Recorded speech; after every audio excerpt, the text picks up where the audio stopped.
আমাকে আর মারবেন না, আমার অনেক কষ্ট হচ্ছে। এবার থামুন প্লিজ। কষ্ট? কিসের কষ্ট? এতটুকুতেই কষ্ট হলে চলবে নাকি? এ তো সবে শুরু। তুই আমার সাথে যেটা করেছিস তার জন্য এটা কিছুই না।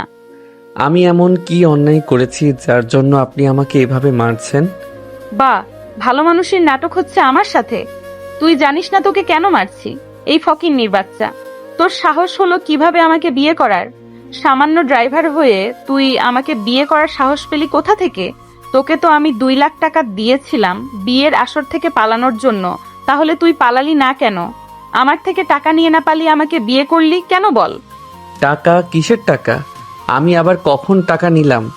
আর আপনি তো বিয়েতে রাজি ছিলেন, তাহলে এখন এসব কি বলছেন? ও ও, তুই এখন কিছুই বুঝতে পারছিস না তাই না? লোভীর জাত, আমার থেকে টাকা নিয়ে এখন অস্বীকার করছিস। অবশ্য তোদের মতো ছোটলোকদের কাজই তো এটা। আমারই ভুল হয়েছিল যে তোকে বিশ্বাস করেছিলাম। তোদের মতো ছোটলোকদের স্বভাবই তো এমন, গলা দিয়ে উতরে গেলে আর সেটা মনে থাকে না। কিন্তু তুই ভাবিস না এত সহজে পার পেয়ে যাবি। আমার টাকা হজম করা এত সহজ না। আমি সত্যি বুঝতে পারছি না আপনি কোন টাকার কথা বলছেন। আমি তো জানতাম আপনি এই বিয়েতে রাজি, কিন্তু আপনি যে বিয়েটা করতে চান না সেটা জানলে আমি আপনাকে বিয়ে করতাম না। বাহ, টাকা নিয়ে পাল্টি মারলি আর এখন বলছিস আমি রাজি না জানলে বিয়ে করতি না? এই আমার চেহারায় কি কোথাও বলদ লেখা আছে? নাকি আমার চেহারাটাই দেখতে বলদের মতো? বলতো আসলে কি বলতো, ভুলটা আমারই। তোর এই সরল সহজ চেহারা দেখে এতদিন ভাবতাম তুই একটা ভালো ছেলে, কিন্তু তুই যে এত বড় চিটার এটা আগে টের পাইনি। আগে টের পেলে কখনোই তোকে বিশ্বাস করতাম না। তুই আমার বাবাকে কি জাদু করেছিস বলতো, যে বাবা তোর মতো একটা ফকিন্নির সাথে আমার বিয়ে দিল? আমার বাবা মানুষ চিনতে এত বড় ভুল করলো? বাবা হয়তো ভেবেছে তুই গরিব কিন্তু সৎ আর ইমানদার, তাই নিজের একমাত্র মেয়েকে তোর হাতে তুলে দিয়েছে। কিন্তু বাবা তো আর জানে না যে তুই কত বড় বাটপার। আচ্ছা সত্যি করে বল তো, তুই আমার বাবার এই সম্পত্তির লোভে আমাকে বিয়ে করেছিস, তাই না? হ্যাঁ, সেটাই হবে। আর আমি কত বোকা দেখ, যার কিনা আমার এত টাকার সম্পত্তির উপরে নজর, তাকে মাত্র 2 লাখ টাকা দিয়েছিলাম। তোর আরো টাকা লাগলে আমাকে একবার জানাতি, আমি দিতাম তোকে টাকা। অন্তত আমার জীবনটা তো নষ্ট হতো না। কেন নষ্ট করলি আমার জীবনটা? নদী, আপনি আমাকে ভুল বুঝছেন। আমি সত্যি কোনো টাকা নেইনি। আপনি কিসের টাকার কথা বলছেন আমি সেটাও বুঝতে পারছি না। চুপ, একদম আমার নাম মুখে নিবি না। তোর মতো ছেলের কোনো অধিকার নেই আমার নাম ধরে ডাকার। এখন এসব ফালতু নাটক বন্ধ কর। বিয়ে তো করেছিস, এখন বাসরের মজা উপভোগ কর। কথাটা বলে নদী নিজের হাতে থাকা বেল দিয়ে আয়নকে আবারও মারতে শুরু করে। আয়ন চুপ করে মার খেতে থাকে। নদী আয়নকে ইচ্ছে মতো মেরে ক্লান্ত হয়ে হাতের বেলটা ছুঁড়ে মারে। তারপর আয়নকে ওই অবস্থায় ওখানে রেখে ব্যালকনিতে গিয়ে দাঁড়ায়। নদী বড়লোক বাবার একমাত্র মেয়ে। ছোট থেকে ওর ইচ্ছা ও ডিফেন্সে জব করবে। নিজের স্বপ্ন পূরণের জন্য আজ পর্যন্ত কারোর সাথে রিলেশন পর্যন্ত করেনি, কিন্তু এখন হুট করে ওর বিয়ে হয়ে যাওয়ায় ও ভয় পায়। কারণ বিবাহিত অবস্থায় ডিফেন্সে জব হয় না। নিজের এত বছরের স্বপ্ন ভেঙে যাওয়ায় নদীর রাগে দুঃখে হিতাহিত জ্ঞান হারিয়ে যেন 2 ঘন্টা যাবৎ আয়নকে চামড়ার বেল দিয়ে মেরে এখন বেলকনিতে এসে বসে পড়ে।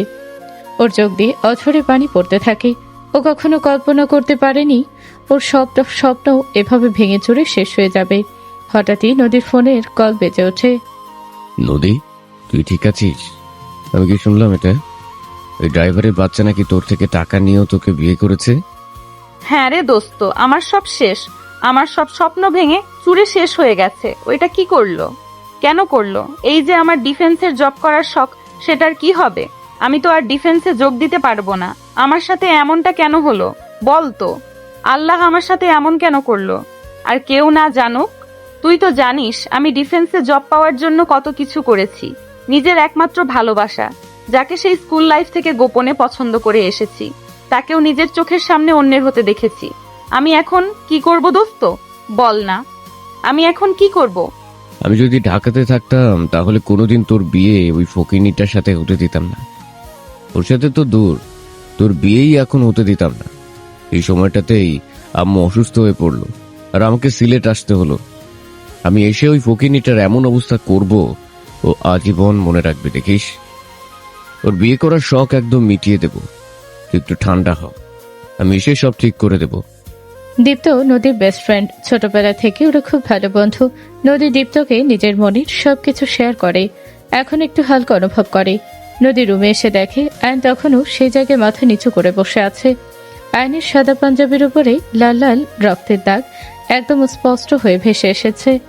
নদী তখন নিজের ফুসকুইয়ে পাগলের মতো আয়নকে মেরেছে। এখন আয়নের অবস্থা দেখে ওর একটু মন নরম হয়। ও কাটা জায়গায় লাগানোর একটা মলম আয়নের দিকে ছুঁড়ে মারে আর বলে, ভাবিস না তোকে মাফ করে দিয়েছি। তুই যেটা করেছিস তার কোনো মাফ হয় না। এই মলমটা দিলাম তোর ঘা শুকানোর জন্য, যাতে নতুন করে আবারও তোকে আঘাত করতে পারি। এটা লাগিয়ে নে। তোর জীবনের সবচেয়ে বড় ভুলটা হচ্ছে আমাকে বিয়ে করা। সেটা এবার তুই হাড়ে হাড়ে টের পাবি। আমি জানি না আপনি আমাকে কিসের শাস্তি দিচ্ছেন। কোনো অন্যায় না করেও আজকে আপনার হাতে আমাকে রক্তাক্ত হতে হলো। একদিন আপনি নিজের ভুলটা বুঝতে পারবেন, তবে দেখবেন সেদিন আবার বেশি দেরি না হয়ে যায়। নদী আয়নের কথাকে একেবারে অগ্রাহ্য করে বিছানায় গিয়ে শুয়ে পড়ে। হঠাৎ কিছু একটা মনে পড়তেই নিচে নেমে আলমারি থেকে একটা বিছানার চাদর, একটা কাঁথা আর একটা বালিশ এনে আয়নের মুখের উপরে ছুঁড়ে মেরে বলে, আমার সাথে আমার বিছানায় শোয়ার চিন্তা মাথাতেও আনবি না একদম। তোর জায়গা নিচে, আমার রুমে শুতে পারছিস, এটাই তোর কপাল। নদী আবারও গিয়ে বিছানায় শুয়ে পড়ে আর আয়ন নিচে বিছানা করে শুয়ে পড়ে। পরের দিন সকালবেলা উঠে আয়ন প্রতিদিনের মতো গ্যারেজে গিয়ে গাড়ি বের করে, তারপর গাড়ি পরিষ্কার করে। নদীর বাবা তখন মর্নিং ওয়াক করার জন্য বের হয়। উনি আয়নকে গাড়ি পরিষ্কার করতে দেখে বলে, আয়ান, তুমি এত সকালে এখানে কি করছো? গাড়িটা পরিষ্কার করছিলাম। আরে তুমি কি পাগল নাকি? তুমি এখন আর এই বাড়ির ড্রাইভার নেই, তুমি এখন এই বাড়ির জামাই। তুমি কেন গাড়ি পরিষ্কার করবে? চলো আমার সাথে মর্নিং ওয়াক করে আসি। কিন্তু কোনো কিন্তু না, চলো। আচ্ছা চলুন। আয়ন আর নদীর বাবা মর্নিং ওয়াকে যায়। সকালে নদী ঘুম থেকে উঠে দেখে আয়ন নেই। ওভাবে আয়ন চলে গেছে বাড়ি ছেড়ে। ও তবুও শিওর হওয়ার জন্য পুরো বাড়ি খুঁজে দেখে, কিন্তু কোথাও আয়নকে দেখতে পায় না। আয়নকে না পেয়ে ও খুবই খুশি হয়। ও খুশি মনে দীপ্তকে কল দেয়। দোস্ত, একটা গুড নিউজ আছে। কি? আয়ান পালিয়েছে। মানে কি? ও কেন পালাতে যাবে? কিছু উল্টো পাল্টা বলছিস? হ্যাঁ, পালিয়েছে। ওকে আমি পুরো বাড়িতে খুঁজেছি, ও কোথাও নেই। কিন্তু হঠাৎ পালাতে যাবে কেন? কালকে রাতে ওকে বেল্ট দিয়ে অনেক মেরেছিলাম আর বলেছিলাম এটা সবে শুরু, এরপরে তোর আরো খারাপ অবস্থা করব। সেই ভয়ে হয়তো পালিয়েছে। তুই শিওর? 90% শিওর। দাঁড়া, নিচে গিয়ে সবার কাছে জিজ্ঞেস করে দেখি কাউকে কিছু বলে গেছে কিনা। যদি এমনি বাইরে যায় তাহলে কাউকে না কাউকে ঠিকই বলে যাবে। আচ্ছা দেখ গিয়ে। দীপ্তর সাথে কথা বলা শেষ করে নদী নিচে নামে। এত সকালে যদিও বাসার আর কারো ঘুম ভাঙে না অন্যদিন, কিন্তু আজকে অন্যরাও উঠে গেছে সকাল সকাল। ওর বাবারা 2 ভাই 1 বোন। ওর বাবা সবার বড়, ওর পরে ওর দাদা আর সবার ছোট ফুপু। ওর দাদার 2 বিয়ে, বড় ঘরের সন্তান ওর বাবা, আর ওর চাচা আর ফুপু ওর দাদার দ্বিতীয় স্ত্রীর সন্তান। মানে ওর চাচা ফুপু এরা ওর বাবার সৎ ভাই বোন, কিন্তু ওনারা 3 ভাই বোন সবসময় মিলেমিশে থাকে। নদী নিচে নেমে দেখে ওর মা আর চাচি মিলে নাস্তা রেডি করছে। এ বাড়িতে অনেকগুলো কাজের লোক থাকলেও ওর মা আর চাচি সব রান্না করে। নদী এসেই ওর চাচিকে জড়িয়ে ধরে। ঘুম কেমন হয়েছে নদী? ভালো।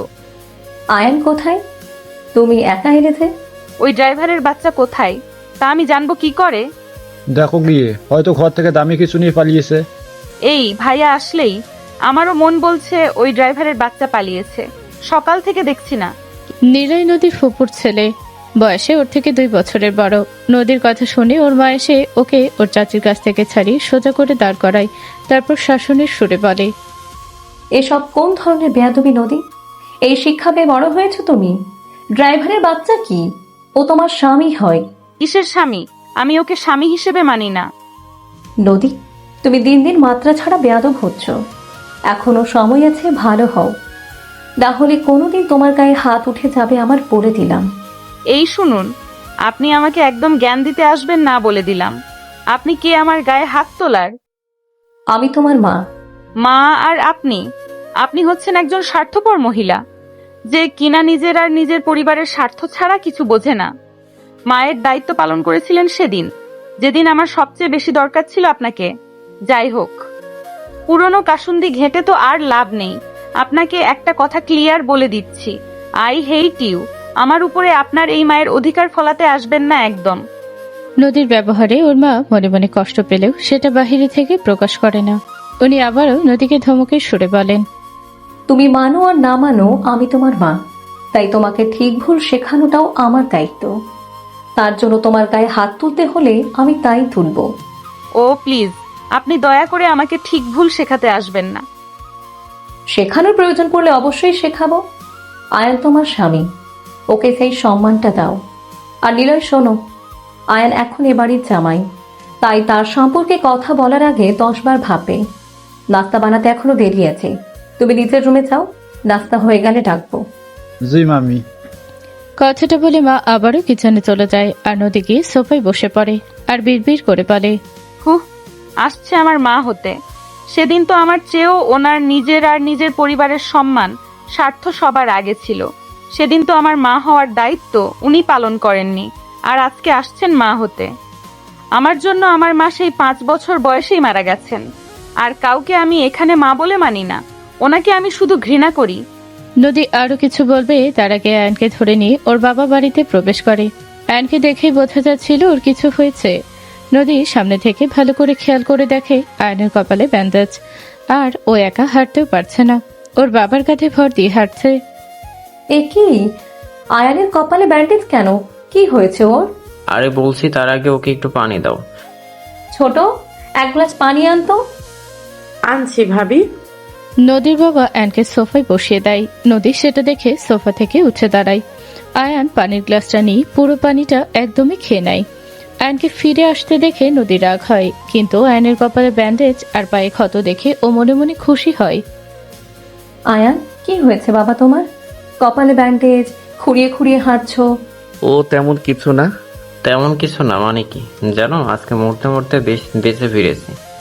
আজকে আয়ার না থাকলে আমাকে আর তোমরা পেতে না। মানে কি এসব কি বলছো? যা বলছি সত্যি বলছি। আজকে একটুর জন্য একটা ট্রাকের নিচেই চাপা পড়িনি। আয়ান যদি সঠিক সময়ে আমাকে টান দিয়ে না সরাতো তাহলে ট্রাকটা আমাকে পিষে দিয়ে যেত। আজকে বেঁচে গিয়ে ওর একটা বাইকের সাথে ধাক্কা লেগেছে, পড়ে গিয়ে ইটে কপাল কেটেছে আর পায়েও অনেক ব্যথা পেয়েছে। ইস, তোমার কোথাও লাগেনি তো? না, আমি একদম ঠিক আছি। আয়ানের পায়ের ক্ষতটা বেশ গভীর, কয়েকদিন ওর হাঁটা চলাই বেশ অসুবিধা হবে। হ্যাঁ বাবা। এক কাজ করো, তুমি ওকে রুমে নিয়ে যাও। ও একা একা এখন কিছুদিন চলাচল করতে পারবে না। তোমাদের নাস্তা রুমে পাঠিয়ে দেব। কিন্তু আমি ওকে কিভাবে নিয়ে যাব? কেন? তোমার বাবা যেভাবে নিয়ে আসলো সেভাবেই নিয়ে যাবে। ও নিজের পায়েই যাবে, তুমি শুধু ধরে নিয়ে যাবে।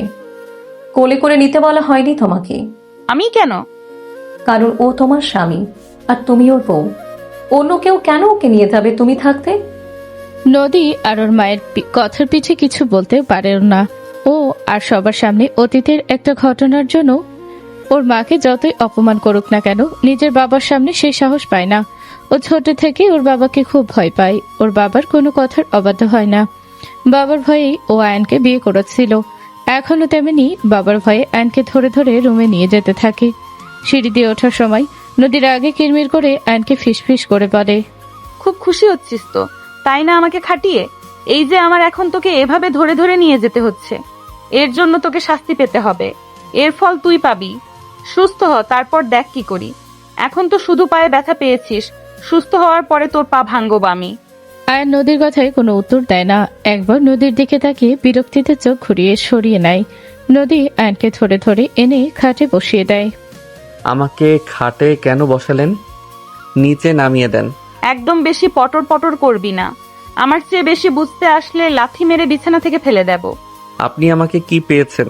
হ্যাঁ, শুধুমাত্র আপনাকে বিয়ে করেছি, তার মানে কিন্তু আপনার কেনা গোলাম হয়ে যায়নি আমি, ঠিক আছে? যখন যা মনে আসছে বলছেন, যা মন চাইছে করছেন। এত যদি সমস্যা আমাকে নিয়ে, তাহলে বিয়েটা করলেন কেন? তুই তো আমাকে ধোকা দিলি, পালানোর কথা বলেও পালাসনি, ঠিকই আমার ঘাড়ে চেপে বসলি।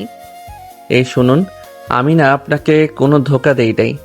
আচ্ছা, মানলাম আমি পালাই নাই, কিন্তু যেখানে আপনার মত ছিলই না সেখানে বিয়েতে রাজি কেন হলেন আপনি? শুরুতেই কেন আপনার বাবাকে বললেন না যে আপনি বিয়েটা করতে চান না? নিজে রাজি হয়ে সবকিছু ঠিকঠাক হওয়ার পরে এখন আমার ঘাড়ে দোষ চাপাচ্ছেন, তাই না? আয়নের যুক্তি শুনে নদী বলার মতো কিছু পায় না। ও বলবেই বা কি? ও তো সত্যি ওর বাবার ভয়ে তখন বিয়েতে রাজি হয়েছিল।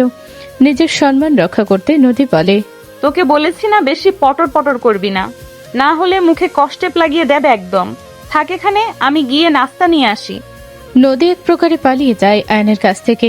নদী রুম থেকে বের হতেই আয়ন উঠে দাঁড়ায়। ও গিয়ে দরজাটা আটকে দেয়। ওর চোখে মুখে এক ধরনের রহস্যের হাসি ফুটে ওঠে। নিজের পকেট থেকে ফোন বের করে একজনকে কল দেয় আর বলে, গুড জব তাশা। যে লোককে পাঠিয়েছিলে সে একদম পাকা ড্রাইভার। আমাকে যখন ধাক্কা দিল এমনভাবে দিল আমার গায়ে বেশি একটা লাগেনি। তোমার যদি খুব বেশি লাগতো তাহলে ওকে জানে মেরে ফেলতাম না আমি। যাই হোক, কপালে কাটলো কি করে? ওটা আমি ইচ্ছা করেই ইটের উপরে গিয়ে পড়েছিলাম যেন কেটে যায়, আর পায়ে সামান্য ছিলে গেছে, কিন্তু ব্যথা নেই খুব একটা। এতটুকু নাটক না করলে মিস্টার আফজাল হোসেন এর বিশ্বাস অর্জন করব কিভাবে বলো? তার জন্য নিজেকে আঘাত করবে? শুধু আঘাত না, নিজের উদ্দেশ্য পূরণের জন্য আমি নিজের জানও দিয়ে দিতে পারি। আমার ভিতরে যেই প্রতিশোধের আগুন জ্বলছে তা সহজে নিভবে না। বুঝলাম। কালকে একবার তোমাকে অফিসে আসতে হবে, একটা জরুরি মিটিং আছে। তুমি হ্যান্ডেল করে নাও। তুমি অফিসের বস, আমি তোমার অ্যাসিস্ট্যান্ট। সব মিটিং কি অ্যাসিস্ট্যান্টের পক্ষে হ্যান্ডেল করা সম্ভব? আচ্ছা, আসবো। ওকে আয়ান। বলো। তুমি আর ওই মেয়েটা কি অনেক ক্লোজ? ওকে বিয়ে করে নিলে যে? কোন মেয়েটা? ও আচ্ছা, তুমি নদীর কথা বলছো। তুমি কি পাগল নাকি? ওই মেয়েকে আমার দুই চোখে দেখতে ইচ্ছে হয় না। ও আমার টাইপের না, বুঝলে? আর আমার টাইপের হলেও ওর প্রতি আমি দুর্বল হতাম না। আমি এখানে নিজের প্রতিশোধ নিতে এসেছি, সংসার করতে না। ওকে বিয়ে করাটা আমার প্ল্যানেরই একটা অংশ মাত্র। কিন্তু প্রথম যখন ওই বাড়িতে গেছিলে তখন তো তোমার বিয়ে নিয়ে কোনো প্ল্যান ছিল না। হ্যাঁ, তা ঠিক, কিন্তু হুট করে একদিন নদীর বাবা বলল আমি যেন ওকে বিয়ে করি। আর আমারও মনে হলো ওকে বিয়ে করলে আমি আরো ভালো করে এই বাড়িতে গেড়ে বসতে পারবো, তাই বিয়েটা করা। না হলে এই অহংকারী মেয়ের প্রতি আমার বিন্দুমাত্র ইন্টারেস্ট নেই। আয়নের কথা শুনে তাশা খুশি হয়। আয়ন নিজেও একজন বড়লোক বিজনেসম্যান। তাশা ওর personal assistant. Chowdhury group of ইন্ডাস্ট্রিজের মালিক আয়ন নিজে, কিন্তু নিজের প্রতিশোধ পূরণের জন্য ও নদীদের বাসায় ড্রাইভার হয়ে আছে। আজকে সকালের অ্যাক্সিডেন্টটাও ওর প্ল্যান ছিল, নদীর বাবার ভরসা জেতার জন্য। তাশা মনে মনে আয়নকে ভালোবাসে। আয়নের নদীকে বিয়ে করা নিয়ে ওর মনে একটু খুঁতখুঁতানি থাকলেও এখন সেটা ক্লিয়ার হয়ে যায়। আয়ন কল কেটে দিয়ে দরজা খুলে দিয়ে এসে আবারও খাটে বসে পড়ে। এদিকে কল কাটার পরে তাশা একটা শয়তানি হাসি দিয়ে নিজের মনে বিড়বিড় করে বলে, আমি জানি তুমি ওই বাড়িতে প্রতিশোধ নিতে গেছো, কিন্তু ভুলেও যদি তুমি ওই নদীর প্রতি দুর্বল হও তাহলে কিন্তু আমার থেকে খারাপ আর কেউ হবে না। তুমি শুধু আমার থেকে তোমাকে কেউ কেড়ে নিতে পারবে না। আয়ন খাটে এসে বসার একটু পরেই নদী নাস্তার প্লেট হাতে নিয়ে রুমে আসে। নদী নাস্তার প্লেটটা আয়নের সামনে রেখে বলে, নেও, খাবারটা খেয়ে আমাকে উদ্ধার করো। কোথায় আমি একে শাস্তি দেব তা না, এখন এর সেবা করতে হচ্ছে। আয়ান একবার নাস্তার প্লেটটার দিকে তাকিয়ে আবারও নদীর দিকে তাকায়। সেটা দেখে নদী বিরক্ত হয়ে বলে, এভাবে তাকিয়ে আছো কেন? এখন কি মুখে তুলে খাইয়ে দিতে হবে নাকি? আজব মানুষ তো তুমি, তোমার পায়ে ক্ষত হয়েছে, হাতে না। কিছু বলার আগে নিজের মন মতো ধারণা করে এত বড় রচনা শুনিয়ে দাও কেন? হ্যাঁ, আমি কি একবারও বলেছি আমাকে মুখে তুলে খাইয়ে দাও? তো তুমি না খেয়ে এমন হাঁ করে আমার মুখের দিকে তাকিয়ে আছো কেন শুনি? এখানে শুধু একটা প্লেট কেন? তোমার নাস্তা কই? আমাকে নিয়ে তোমার মাথা ঘামাতে হবে না। একা একা স্বার্থপরের মতো খেয়ে নিয়েছো? না, খাইনি। আর আমি একা খাই বা দোকা, এতে স্বার্থপরের কি আছে শুনি? না মানে, ঘরে একজন অসুস্থ মানুষকে রেখে আগে খেলে সেটা স্বার্থপরের মতো কাজ হয়ে গেল না? আজকে একটু ভালো ব্যবহার করেছি দেখে তো দেখছি তুমি একদম মাথায় উঠে নাচছো। আমার সাথে ইয়ার কি হচ্ছে? হ্যাঁ, তখন থেকে লক্ষ্য করছি আমাকে তুমি করে বলছো, এখন আবার মশকরা করছো। নিজেকে কি মনে করো তুমি? তেমন কিছুই না, একজন সাধারণ মানুষ মনে করি। যাই হোক, এই প্লেটের নাস্তাটা খেয়ে নাও। যতদূর জানি তুমি খিদে সহ্য করতে পারো না। আমার জন্য না হয় আরেক প্লেট নিয়ে আসতে বলবো কাউকে। এত পীড়িত দেখাতে হবে না, নিজের খাবার নিজেই খাও। আমাকে সকাল সকাল এই ভাত আর করলা ভাজি খাওয়াতে এসো না, এসব মানুষ খায় নাকি? খাও না তো, সকাল সকাল উঠে ডাইনিংয়ে গেছিলে কেন? আমি অ্যাক্সিডেন্ট করে বাসায় না আসলে ঠিকই তো ডাইনিংয়ে বসে এসবই খেতে হতো। গেছিলাম বাবার জন্য। বাবার করা রুলস, যদি কেউ খুব দরকারি কাজেও থাকে তাহলে তাকে সেই কাজ রেখে পরিবারের সবার সাথে একসাথে বসে ব্রেকফাস্ট, লাঞ্চ আর ডিনার করতে হবে। তুমি তোমার বাবাকে অনেক ভয় পাও তাই না? তাই ওনার ভয়ে খেতে গেছিলে। হ্যাঁ পাই তো। খাবারটা খেয়ে নাও, করল্লা স্বাস্থ্যের জন্য অনেক উপকারী। আমার শরীর খারাপ, তুমিই খাও। আমাকে এত স্বাস্থ্য নিয়ে জ্ঞান দিতে হবে না। আমার ফ্রেন্ড দীপ্ত আসছে, ও আসার সময় আমার জন্য পরোটার মাংস নিয়ে আসবে, আমি সেটা খাবো। সকালবেলা বাইরের খাবার, তাও আবার ডুবো তেলে ভাজা পরোটা, অনেক ক্ষতিকর স্বাস্থ্যের জন্য। বাইরে একই তেল বারবার ইউজ করে, সেটা কালো হয়ে যায় একদম। এই তেলের খাবার খেলে শরীর খারাপ করবে। ওর শরীর নিয়ে তোকে এত ভাবতে হবে না। ড্রাইভারের মতো থাক, ওর স্বামী হওয়ার চেষ্টা করিস না। এক হাতে একটা খাবারের ব্যাগ, আরেক হাতে একটা ফুলের তোড়া নিয়ে রুমে প্রবেশ করে দীপ্ত। দীপ্তর খোঁজা মরা কথা শুনে আয়ন মনে মনে বলে, শালা তালপাতার সিপাহী, কার সাথে কথা বলছিস? জানলে আমাকে দিনে 50 বার সালাম ঠুকতিস। তোর বাপের কোম্পানিও চলে আমার ইনভেস্টমেন্টে। নিজে তো উচ্ছন্নে গেছে, সাথে এই মেয়েটাকেও নিচ্ছে। এসব ছাইপাশ গিলিয়ে মেয়েটার শরীরের 12টা বাজাচ্ছে। নেও, তুমি এবার নিজের খাবার খাও, আমি তো এখন পরোটাই খাব। আয়ান ওদের সাথে আর কোনো তর্ক না করে খাওয়া শুরু করতে নেয়। দীপ্ত তখন একটা হলুদ গোলাপের তোড়া নদীর হাতে দিয়ে বলে, দেখ, সবকিছু ভুললেও তোর পছন্দের ফুল আনতে ভুলিনি কিন্তু। এই জন্যই তো তুই আমার বেষ্টু। দীপ্ত নদীকে ফুল দিতে দেখে আয়নের খুব হিংসা হয় ও মনে মনে বলে, উফ, আদিক্ষেতা যত। 200-300 টাকার ফুল দিয়ে এমন ভাব করছে যেন ডায়মন্ড এনে দিয়েছে। আর আর এই মেয়েটাকেও দেখো কেমন গলে গলে পড়ছে। মনে হচ্ছে হলুদ গোলাপ বাপের জন্মে চোখে দেখেনি। দাঁড়া, তোদের আদিক্ষেতা ছোটাচ্ছি। আয়ন ইচ্ছে করে একটানা হাতে দিতে থাকে, সাথে জোরে জোরে কাশতে থাকে আর এমন অভিনয় করে যেন ওর শ্বাসকষ্ট হচ্ছে। এই কি হলো তোমার? এমন করছো কেন তুমি? আয়ন ফুলগুলোর দিকে আঙুল দিয়ে দেখিয়ে বলে, ওগুলো সরাও, আমার হলুদ গোলাপে মারাত্মক রকমের অ্যালার্জি আছে। শ্বাসকষ্ট হয়, দম নিতে পারি না। আয়নের কথা শুনে নদী ভয়ে গোলাপ ফুলগুলো জানালা দিয়ে বাহিরে ফেলে দেয়। তারপর এক গ্লাস পানি এনে আয়নের মুখের সামনে ধরে। আয়ন নদীর হাত থেকে পানিটা খায়। সেটা দেখে দীপ্ত রাগ হয়। ও বুকে হাত গুজে আয়না নদীকে দেখতে থাকে। আয়ন নদীকে আড়াল করে দীপ্তর দিকে তাকে একটা শয়তানি হাসি দেয়। সেটা দেখে দীপ্ত বুঝে যায় আয়ন এত সময় নাটক করছিল। ও মনে মনে বলে, ওরে বাটপার, ওরে চিটার, এই শালা মহাজাওরা কত নিখুঁত অভিনয় করলো, দেখে মনে হলো যেন আজরাইলের ডাক এসে গেছে ওর। মেয়েদের মতো হিংসুটে শালা। দাঁড়া, তোকে কিভাবে জ্বালাতে হয় আমারও জানা আছে। এখন ঠিক আছো? হ্যাঁ, কিছুটা। কিন্তু ফুল তো তুমি ছোঁনি না, তো তোমার খুব কাছে ছিলাম, তাহলে এমন অ্যালার্জিতে ধরলো কেন? গন্ধে। গন্ধে? এত দূর থেকে তুমি গন্ধ পেয়েছো?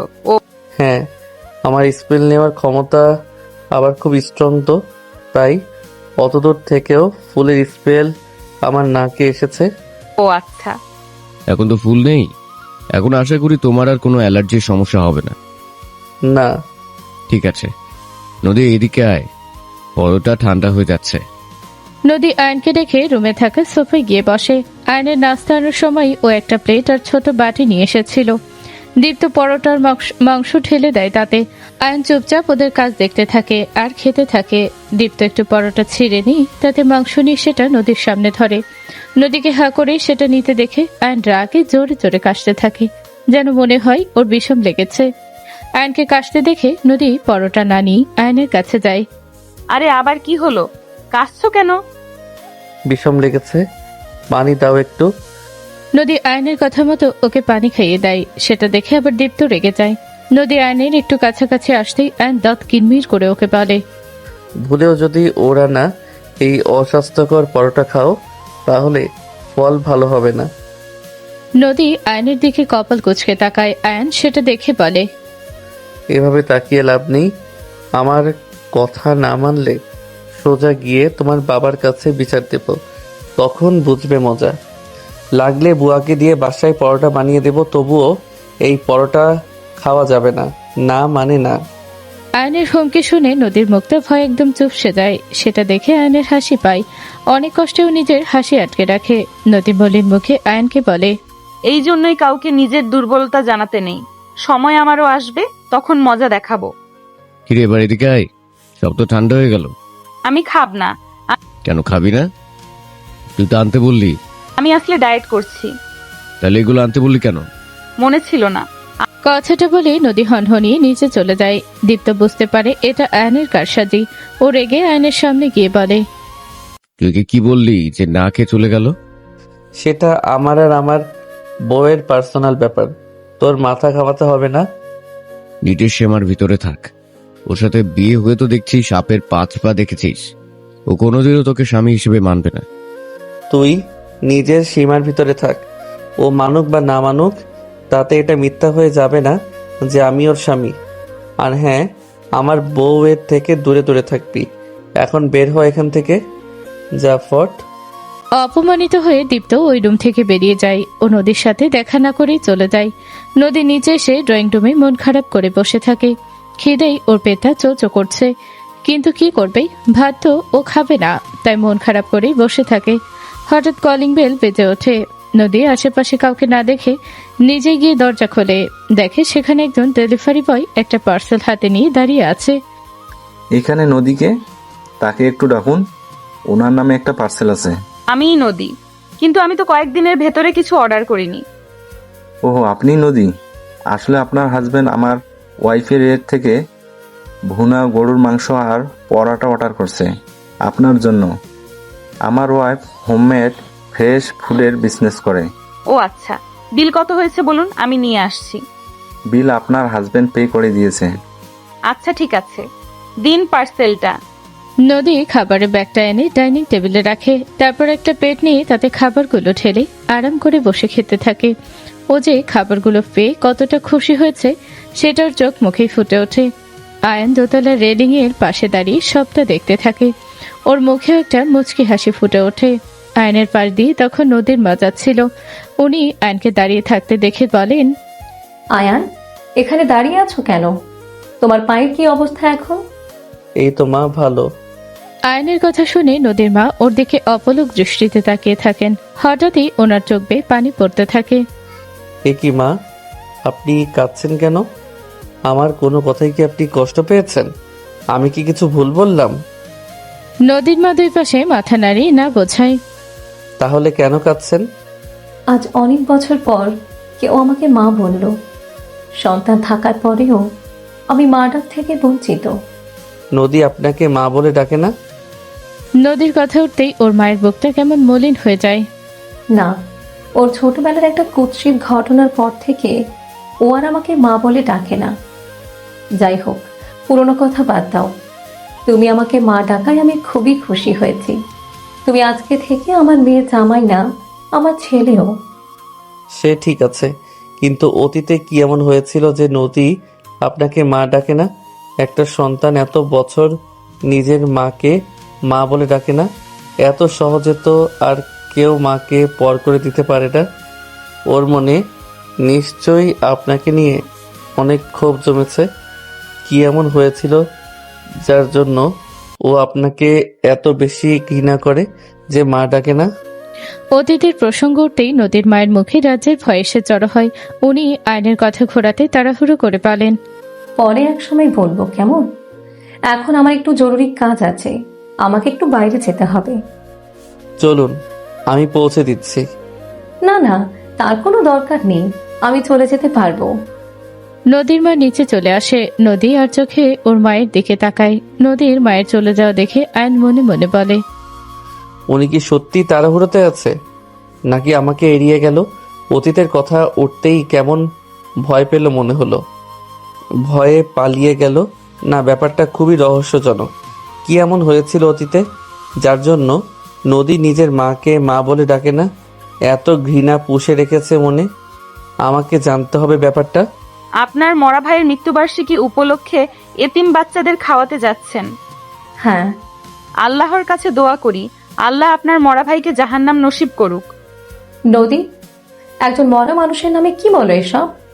আর মরা ভাই কি? সে তোমার মামা হয়। উহু, আপনার জন্য সে আপনার ভাই হতে পারে, কিন্তু আমার জন্য সে কি সেটা আপনার চেয়ে ভালো আর কেউ জানে না। সেদিন রাতের ঘটনা এখনো আমার স্পষ্ট মনে আছে। আমি কিছুই ভুলিনি, আর না তো ভুলবো। আমার না মাঝে মাঝে সন্দেহ হয় আপনি কি আসলেই আমার আপন মা? যদি তাই হতেন তাহলে সেদিন প্রতিবাদ করতেন, আমার পাশে দাঁড়াতেন। কিন্তু আপনি কি করলেন? আমাকে একদম ইগনোর করে দিলেন। এখন আবার প্রতি বছর সেই বাস্টারটার জন্য এতিম বাচ্চাদের খাওয়ান।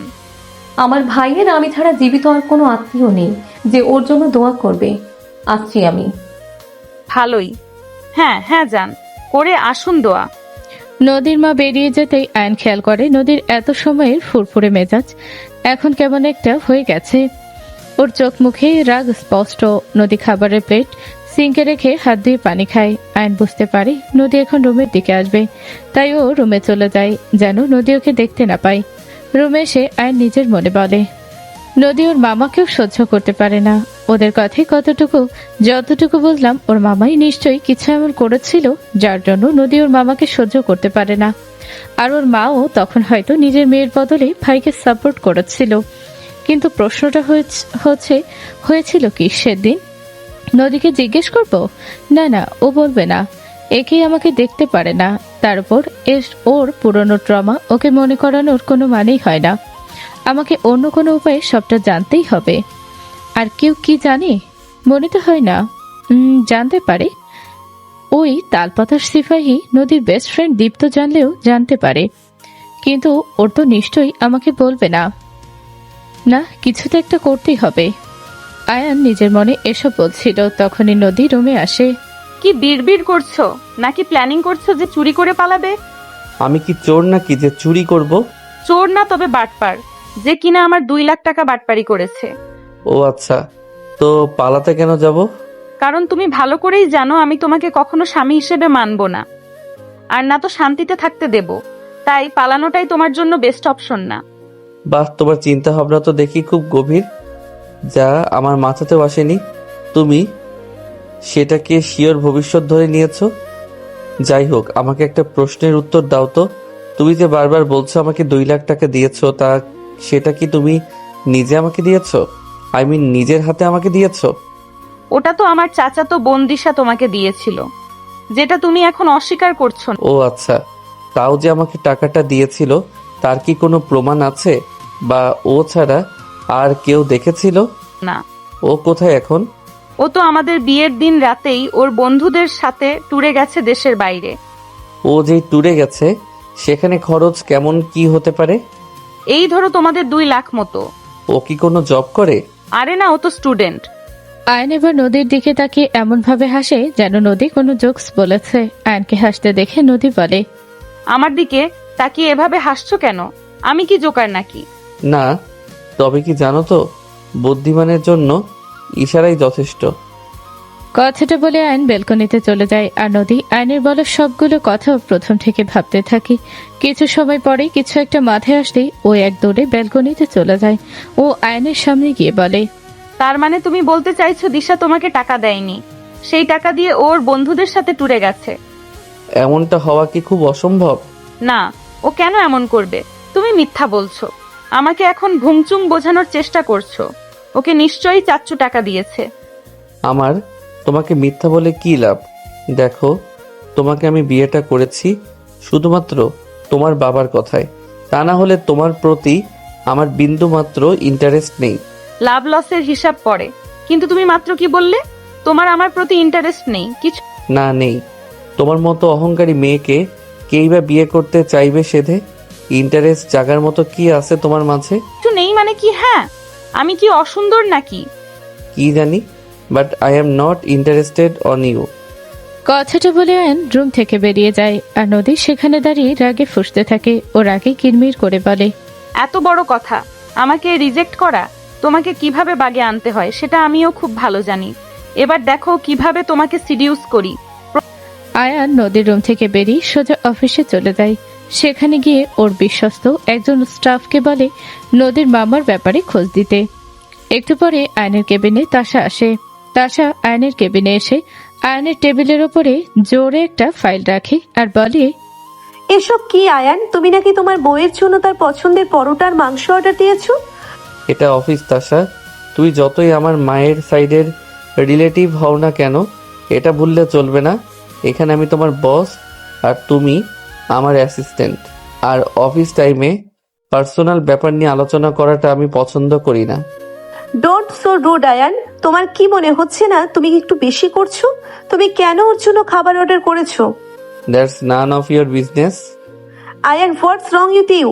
তুমি বলেছিলে তুমি ওকে জাস্ট তোমার প্রতিশোধ পূরণের জন্য বিয়ে করেছো, বাট এখন তো দেখছি এই বিয়েটাকে তুমি সত্যি মানতে শুরু করেছো। আর ওর প্রতি তোমার এত কেয়ারের কি মানে? আমি তোমাকে আগেও বলেছি এটা অফিস, এই বিষয়ে আমি আর একটা কথা শুনতে চাই না। Okay fine, but remember one thing, তুমি ওকে জাস্ট নিজের খেলার গুটি হিসেবে ইউজ করছো। ওর প্রতি তোমার কোনো ফিলিংস নেই। বাই এনি চান্স তুমি যদি ভেবে থাকো তুমি ওকে সত্যি নিজের বউ হিসেবে মানবে বা ওর প্রতি দুর্বল হও, তাহলে আমার চেয়ে খারাপ কেউ হবে না। I will kill her, mind it. কথাটা বলে তাশা আয়নের কেবিন থেকে বেরিয়ে যায়। আয়নুর হাতের পাশে থাকা একটা ছোট্ট শোপিস তাশার দিকে ছুঁড়ে মারে, কিন্তু তাশা ততক্ষণে রুম থেকে বেরিয়ে গেছে। আয়ান রাগে কিরমির করে ফিসফিস করে বলে, ব্লাডি বিচ একটা, আমার বউকে মারবি তুই? পারলে ছুঁয়ে দেখ, তোর হাত কাটতে আমি দুইবার ভাববো না। তাশা রেগে অফিস থেকে বেরিয়ে যায়। ও দিক বেদিক শূন্য হয়ে হাঁটতে থাকে। হঠাৎ একটা ছেলের হ্যাচকা টানে ও পড়ে যেতে নাই। ভয়ে ও চোখ বন্ধ করে নেয়। চোখ মেলে ও দেখতে পায় একটা সুন্দর হ্যান্ডসাম ছেলে ওর দিকে তাকিয়ে আছে। তাশা আশেপাশে তাকিয়ে বুঝতে পারে ওকে টান দেওয়ার ওর সাথে ছেলেটাও পড়ে গেছে। ছেলেটা নিচে আর তার উপরে ও পড়েছে। তাশা দ্রুত উঠে দাঁড়ায় আর আগে ছেলেটাকে বলে, এই ছেলে, লুচ্চামি করার জায়গা পাও না? অসভ্য ছেলে কোথাকার। মেয়ে দেখলে মাথা কাজ করে না, তাই না? এই যে মিস, কাকে কি বলছেন? হ্যাঁ, রাস্তা দিয়ে এমন ভাবে হাঁটছিলেন মনে তো হচ্ছিল না এই জগতে আছেন। আর একটু হলেই তো ট্রাকের তলে পড়ে ইন্নালিল্লাহ হয়ে যেতেন। কোথায় আমাকে প্রাণ বাঁচানোর জন্য থ্যাঙ্কস দেবেন, তা না করে আমার গোষ্ঠী উদ্ধার করছেন। এই জন্যই মেয়েজাতের উপকার করতে নেই। আয়নের উপরে রাগ থাকায় তাশা দীপ্তর বলা কথাগুলো ভালোভাবে খেয়াল করে না ও দীপ্তকে রেগে বলে, তো হলে হো তো ইনলিল্লাহ। আমি কি তোমাকে বলেছিলাম আমার উপকার করতে? গায়ে পড়ে এসে উপকার করতে গেছো কেন? হ্যাঁ, বেয়াদব লুচ্ছা লাফাঙ্গা। এই দেখুন, মুখ সামলে কথা বলুন বলছি। আপনার সাহস কি করে হয় আমাকে বেয়াদব লুচ্চা লাফাঙ্গা বলেন? আমারই ভুল হয়েছে আপনাকে বাঁচানো। পড়তেন বাসের নিচে, তারপরে চেহারা খেলতে শাওড়া গাছের পেতনির মতো হতো। সেই চেহারার সাথে সেলফি তুলে আপলোড দিতাম উইথ আননোন পেতনি। সেটা করা উচিত ছিল আমার। বেশ করেছি তোমাকে লুচ্ছা বলেছি। আবারও বলছি, শোনো, লুচ্ছা লুচ্ছা লুচ্ছা। কত বড় সাহস আমাকে পেতনি বলে? আজকে আমার মুড ভালো নাই তাই, না হলে এরপরে কখনো আমার সামনে পড়ো, তখন দেখবা শেওড়া গাছের পেতনি আসলে কেমন। কথাটা বলে তাশা নিচে পড়ে যাওয়া ওর ফোনটা তুলে নিয়ে হাঁটা দেয়। দীপ্ত ওর ফোন তুলে নেয়, তারপর তাশার দিকে তাকিয়ে বলে, মাফ চাই বাবা, আর কখনোই পেতনির সাথে দেখা না হোক। মানুষের উপকার করলে বাসি খেতে হয়, তাই কবি বলেছেন মানুষের উপকার করতে নেই। দীপ্ত নিজের মতো করে উল্টো দিকে হাঁটা দেয়। এদিকে নদী রেগে আজকে ঠিক করেছে আয়নকে যে কোনো ভাবে হোক সিডিউস করবে। কত বড় সাহস! বলে কিনা নদীর প্রতি ওর ইন্টারেস্ট নেই। নদী অনলাইন থেকে একটা নেভি ব্লু কালারের পাতলা জর্জেটের শাড়ি অর্ডার দেয়, সাথে সিম্পল একটা পেন্ডেন্ট আর ইয়ারিং। নদী হালকা একটা মেকআপ লুক করে, ঠোঁটে গাঢ় খয়েরি রঙের লিপস্টিক লাগায়, শাড়িটা আর জুয়েলারিগুলো পরে নেয়। শাড়ির সাথে গোল্ডেন কালারের স্লিভলেস ব্লাউজ পরে। হাতা কাটা ব্লাউজ পরার একটাই কারণ, যাতে করে আকর্ষিত করতে পারে। চুলগুলো পেছনে স্ট্রেট করে আর সামনে অল্প কিছু ছোট চুল কার্ল করে। চুলগুলো খুলেই রাখে। গায়ে একটা খুব কড়া ফ্লেভারের পারফিউম দেয়। গলার কাছে আইলাইনার দিয়ে একটা ছোট্ট নকল তীর বানায়। হুট করেই সেটা দিয়ে কারোর নজরে কাটবে। রেডি হয়ে নদী আবারও ভালো করে নিজেকে দেখে নেয়। রেডি হয়ে নদী এবারে রুম ডেকোরেশন করাই লেগে পড়ে। ও পুরো রুমটা তাজা গোলাপ ফুলের পাপড়ি দিয়ে খুব সুন্দর করে সাজায়। ছোট ছোট ফুলদানিগুলো থেকে আর্টিফিশিয়াল ফুল সরিয়ে সেখানে তাজা গন্ধরাজ ফুল রেখে দেয়। পুরো ঘর তাজা ফুলের গন্ধ মোমো করতে থাকে। নদী পুরো ঘরের কিছু কিছু জায়গায় দামি কিছু মোমবাতি জ্বালিয়ে দেয়, যেগুলো থেকে খুব সুন্দর স্মেল আসতে থাকে। তাজা ফুলের আর মোমবাতির মিষ্টি স্মেলে রুমের ভেতরে খুব সুন্দর একটা আবহ তৈরি করে। আয়ান অফিস থেকে বেরিয়ে নিজের দামি স্যুটবুট পাল্টে নর্মাল শার্ট আর প্যান্ট পরে নেয়। বাসায় এসে দেখে নদী নিচে নেই। ও তাই সোজা রুমে চলে আসে। রুমের বাহিরে দাঁড়িয়ে দেখে দরজা ভেতর থেকে লক করা। আয়ান নদীর নাম ধরে ডাক দেয় আর দরজায় টোকা দেয়। দরজায় টোকা পড়তেই নদী এসে দরজা খুলে দেয়। ও আয়নের আসার অপেক্ষাই করছিল। আয়ান নদীকে এই রূপে দেখেই বিষম খায়। ও জোরে জোরে কাশতে শুরু করে। সেটা দেখে নদী একটা মুচকি হাসি দেয় আর মনে মনে বলে, প্রথম ঝটকা ডান, আগে আগে দেখো হোতা হে ক্যা। নদী আয়নের হাত ধরে ওকে টেনে এনে খাটে বসায়। তারপর ওর দিকে পানির গ্লাসে গিয়ে দেয়। আয়ন গ্লাসটা নিতে গেলে নদী সেটা সরিয়ে ওর মুখের সামনে ধরে। ও নিজের হাতে আয়নকে পানি খাইয়ে দেয়। আয়ন ঢকঢক করে পুরোটা পানি খেয়ে নেয়। নদী আয়নের পিঠে হাত বুলিয়ে দেয় আর বলে, হঠাৎ বিষম খেলে যে বড়, তুমি যে রূপ দেখাচ্ছ তাতে বিষম না, হার্ট ফেল করার কথা। মানে কিছু না। নদী আয়নের সামনে গিয়ে নিজের চুল ঠিক করতে করতে বলে, কেমন লাগছে আমাকে? ভালো। নদী এবারে আয়নের একদম কাছাকাছি এসে ওর বুকে নিজের আঙুল ঘোরাতে ঘোরাতে বলে, শুধুই ভালো, আর কিছু বলবে না? নদীর এমন আচরণে আয়নের নিজেকে সামলাতে হিমশিম খেতে হয়। ও তবুও নিজেকে যথাসম্ভব সামলানোর চেষ্টা করে চলে। নদী ঘোর লাগা কণ্ঠে পারে, আমি কিন্তু আজকে শুধুমাত্র তোমার জন্য সেজেছি, শুধুই ভালো বললে চলবে না তো? নদীর আচরণে আয়না নিজেকে সামলাতে পারে না। ও নদীর দিকে ভালো করে একবার তাকায়। নদীকে আজকে আসলে খুব সুন্দর লাগছে। হঠাৎই আয়নের চোখ পড়ে নদীর গলার কাছে তিলটার দিকে, যেটা একদম ফুটে উঠেছে। আয়ন ধীরে ধীরে নদীর ঠোঁটের দিকে এগিয়ে যায়। ওর চোখ বন্ধ হয়ে যায়। যখনই নদীর ঠোঁটে কিস করতে যাবে, নদী নিজের হাত দিয়ে ও ঠোঁট আটকে দেয় আর হাসতে শুরু করে। নদীর হাসির শব্দ শুনে আয়ন ওর চোখ খুলে তাকায়। নদী হাসতে হাসতে পারে, 751। মিস্টার আয়ান, তোমার নাকি আমার প্রতি কোনো ইন্টারেস্ট নেই, তাহলে এখন আমাকে কিস করতে আসছিল কে? তুমি তো ফুল মুড়ে ছিলে একদম। হ্যাঁ, কি হেরে গেলে তো? হারলাম। আমাকে ইগনোর করা এত সহজ না, বুঝলে? বুঝলাম। তো তুমি তো জিতেছ, এখন তুমি তো একটা রিওয়ার্ড ডিজার্ভ করো। তা তো অবশ্যই। ওকে, চোখ বন্ধ করো। নদী খুশি হয়ে চোখ বন্ধ করে ফেলে। ও বুঝতেই পারে না আয়নের কথার মানে। নদী চোখ বুঝতেই আয়ান ওকে কিস করতে শুরু করে। নদী নিজেকে ছাড়ানোর চেষ্টা করতে থাকে, কিন্তু কোনো লাভ হয় না। আয়ন টানা 7 মিনিট কিস করার পর নদীর ঠোঁট থেকে নিজের ঠোঁট সরিয়ে নদী কানে ফিসফিস করে বলে, আমাকে সিরিয়াস করে তুমি নিজের বিপদ নিজেই ডেকে এনেছো। এখন আমি তোমার প্রতি ইন্টারেস্টেড। সবে তো তোমার রিওয়ার্ড পাওয়া শুরু হলো, এখনো আরো অনেক বাকি। আয়নের কথা শুনে নদী কিছু বলতে যাবে, তার আগে আয়নের গলায় সেই তিলটার উপরে কিস করে। নদী আর কিছু বলতে পারে না। ও একদম জমে যায়, শিহরণে চোখ বুঝে নেয়। আয়ন নদীর হাত ধরে ওকে বিছানার কাছে টেনে আনে। নিজের বিছানায় বসে নদীকে এক টানে নিজের কোলে বসিয়ে দেয়। তারপর নদীর গলায় কিস করতে থাকে। নদী প্রতিবাদ করার মতো কোনো শব্দ খুঁজে পায় না। ও চুপচাপ সবকিছু উপভোগ করতে থাকে। আয়ন নদীকে বিছানায় শুয়ে দেয়। নদীর কানে কানে বলে, এবারে পাবে সবচেয়ে বড় রিওয়ার্ড, আমাকে সিরিয়াস করা, তাই না? আয়ান নদীকে এবার গভীরভাবে আদর করতে থাকে। নদী কোনো রকম বাধা দেয় না। নদীর বাধা না পেয়ে আয়ন বুঝে যায় এতে নদীরও সম্মতি আছে। ওরা দুজন একে অপরের মাঝে মিশে যায়। 1001। পরের দিন সকালে আয়নের আগে নদীর ঘুম ভাঙে। ও দেখে ও আয়নকে জড়িয়ে ধরে শুয়ে আছে। আগের দিন রাতের কথা চিন্তা করে ও এক লাফে বিছানা ছেড়ে উঠে পড়ে। ও ওয়াশরুমে গিয়ে আয়নায় নিজেকে খুঁটে খুঁটে দেখতে থাকে। ওর শরীরে বিভিন্ন জায়গায় লাল লাল হয়ে আছে। আয়নের লাভ বাইটগুলো এর চিহ্ন। ওর সারা শরীরে নিজেকে দেখে নদী লজ্জায় লাল হয়ে যায়। ও তাড়াতাড়ি গোসল সেরে নিচে চলে আসে। তখনও বাড়ির কেউ ওঠেনি। নদী নিজের জন্য 1 কাপ কফি বানিয়ে খেতে থাকে। একটু পরে ওর কাকি কিচেনে আসে। কাকিকে দেখে নদীর একটা কথা মনে পড়ে। ও ওর কাকির কাছে এসে বলে, গুড মর্নিং কাকি। Good morning. সূর্য আজকে কোন দিক দিয়ে উঠলো যে তুই এত তাড়াতাড়ি উঠে পড়েছিস? এমনি ঘুম ভেঙে গেছে। আচ্ছা কাকি, দিশা তো দেখছি লম্বা ট্যুর দিচ্ছে। কাকা কত টাকা দিয়েছে ট্যুরের জন্য? তোর মনে হয় তোর কাকা 1 টাকাও দিয়েছে? তোর কাকা তো শুরু থেকেই যেতে দিতে চায়নি। তুই তো ওকে 2 লাখ দিলি ট্যুরে যাওয়ার জন্য, সেটা নিয়েই মজ মস্তি করে বেড়াচ্ছে। তোকে বারবার বলি ওকে এত লাই দিস না, পরে দেখবি নিজেরই ক্ষতি হবে। কাকির কথা শুনে নদী বুঝে যায় দিশা আয়নকে কোনো টাকা দেয়নি। তার মানে আয়ন সত্যি বলেছে, আর ও বিনা কারণে আয়নকে ওইভাবে মেরেছে। সেদিন রাতের কথা মনে করে নদী নিজের কাছে খুব খারাপ লাগতে শুরু করে। ও নিজের হাতে আয়নের জন্য 1 কাপ কফি বানিয়ে রুমে নিয়ে আসে। আয়ন তখনও ঘুম। আয়ন খালি গায়ে উপর হয়ে শুয়েছিল। নদী আয়নের কাছে গিয়ে দেখে ওর পিঠে এখনো সেদিনের মারের দাগগুলো আছে, কালো হয়ে আছে। নদীর অপরাধ বোধ বেড়ে যায়। ও আয়নের পিঠের কালো দাগে হাত রাখে। বরস্য সে সত্যি। নদী আয়নের কালো দাগে হাত বোলাতে থাকে আর আফসোস করতে থাকে সেদিন এর ব্যবহারের জন্য। হঠাৎই আয়ন নদীর হাত ধরে ওকে টান দেয়। নিজে সোজা হয়ে সই আর নদী গিয়ে ওর বুকের উপরে পড়ে। আয়ন জেগে আছে দেখে নদী ভূত দেখার মতো চমকে ওঠে। নদী আয়নের উপর থেকে উঠতে চায়। আয়ন শক্ত করে ওকে জড়িয়ে ধরে আর বলে, কি ব্যাপার, সকাল সকাল আমার পিঠে কি নকশা করছিলে? কিছু না তো, ওই আর কি। এমন ওই আর কি না করে কি বলতে চাও? ঝেড়ে কাশো তো। সরি। হঠাৎ সরি কেন?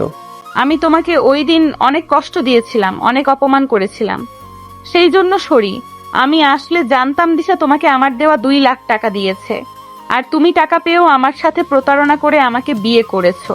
দিশা যে টাকাটা তোমাকে না দিয়ে নিজে মেরে দিয়েছে, এটা আমি জানতাম না। ও, আর আমি না জেনেই তোমাকে আঘাত করেছি, অপমান করেছি, তার জন্য সরি।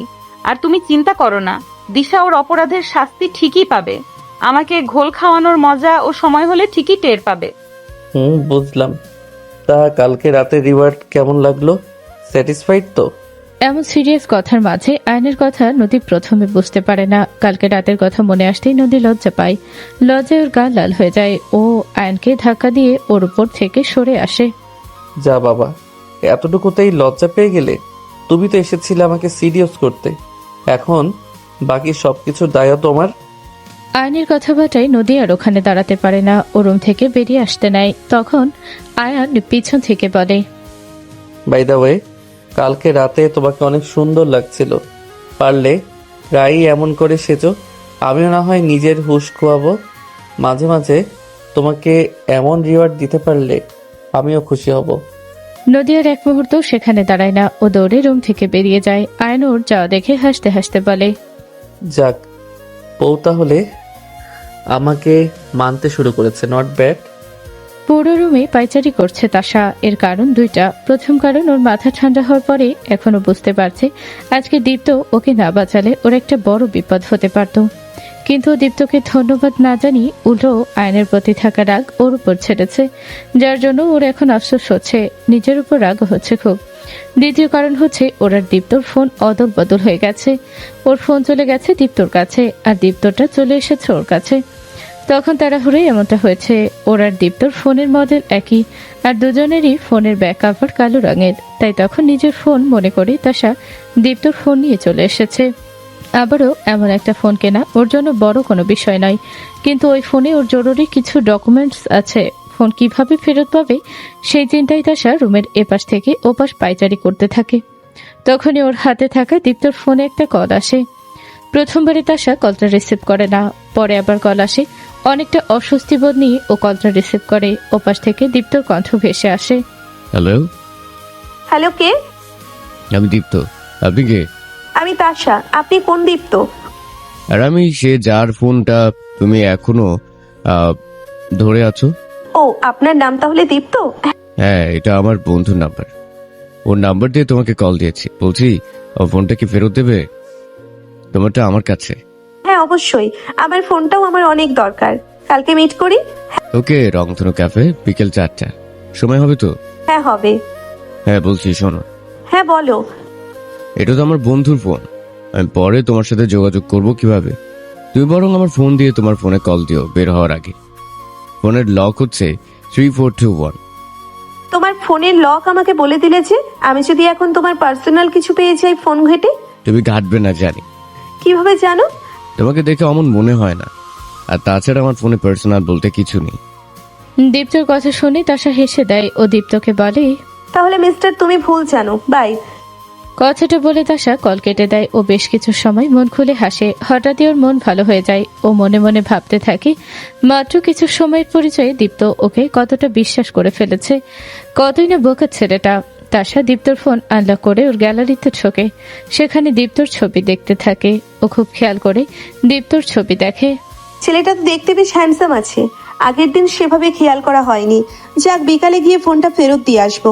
সাথে থ্যাঙ্কস আর সরি দুইটাই একসাথে বলে আসবো। আয়ন উঠে ফ্রেশ হয়ে নাই। ও জানে নদী আর আজকে ওর সামনে সহজে আসবে না লজ্জায়।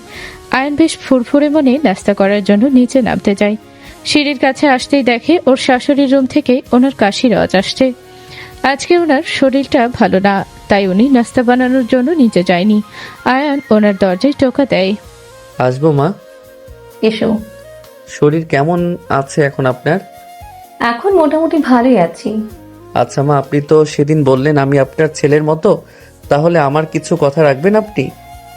বলো। নদী ছোট থাকতে ওর সাথে কি হয়েছিল? ও কেন আপনাকে মা বলে ডাকে না? এত কিসের রাগ ওর আপনার প্রতি? তেমন কিছু না, হয়তো আমি ওর মা হওয়ার যোগ্য না। না মা, এমনটা বলবেন না। আমি জানি আপনি নদীকে কতটা ভালোবাসেন। ওর পেঁয়াজ পছন্দ না দেখে আপনি ওর তরকারি থেকে একটা একটা করে পেঁয়াজ বেছে ফেলে দেন। ওর কখন কি দরকার ও বলার আগেই সেটা হাজির করেন। আমার যতদূর ধারণা, নদীর সাথে ছোটবেলায় খারাপ কিছু করার চেষ্টা করেছে, আর সেটা করেছে আপনার ভাই, মানে ওর মামা। তাই তো ওর নিজের মামার প্রতি এত ঘৃণা। কিন্তু আমি একটা জিনিস বুঝতে পারছি না, যদি ওর মামাই এমনটা করে থাকে তাহলে আপনি কেন প্রতিবাদ করেননি? আপনি তো ওর মা। আর যাই হোক, মায়েরা কখনো এসব সহ্য করে না। আপনি কেন সহ্য করলেন? আর আমি যতদূর জানতে পেরেছি, সেদিন রাতেই আপনার ভাইয়ের অ্যাক্সিডেন্টে মৃত্যু হয়। কিন্তু ওনার অ্যাক্সিডেন্টটাও স্বাভাবিক না। আর অ্যাক্সিডেন্টের পরে পুলিশ কেস হলেও আপনি সেটা তুলে নিয়েছিলেন। এই সব কিছু নর্মাল না, কিন্তু একটা আছে। এখন আপনি আমাকে বলুন, আসলে কাহিনীটা কি? তুমি ভুল ভাবছো, এমন কিছুই না। আপনি কাউকে ভয় পাচ্ছেন তাই না? মা, আমাকে অন্তত বলুন, সত্যিটা কি? সত্যি আবার কি? কোনো সত্যি নেই। আপনি বলবেন না তাই তো? কিন্তু আর কতদিন আপনি এভাবে সত্যিটা লুকিয়ে বেড়াবেন? আপনি কি জানেন আপনার মিথ্যার জন্য আপনারই সন্তান আপনাকে কতটা ঘৃণা করে? আপনার মৃত ভাই মামা হিসেবে যার নদীর থেকে সম্মান পাওয়ার কথা, সেও এখন ঘৃণা পায়। মা, আমাকে সত্যিটা বলুন। এভাবে আর কতদিন বলুন তো?